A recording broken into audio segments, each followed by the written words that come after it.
People often ask me the question, how should we deal with e-waste or end-of-life appliances correctly, properly, responsibly?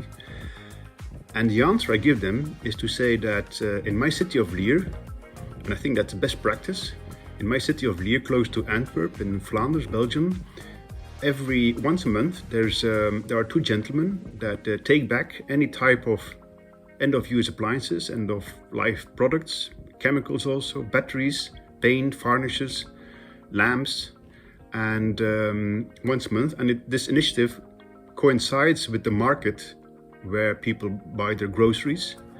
It's a very user-friendly, very low threshold initiative, and people use it all the time. It's very close to people's homes, and it's a very effective measure. And this doesn't just happen in the city of Lier, but across Flanders.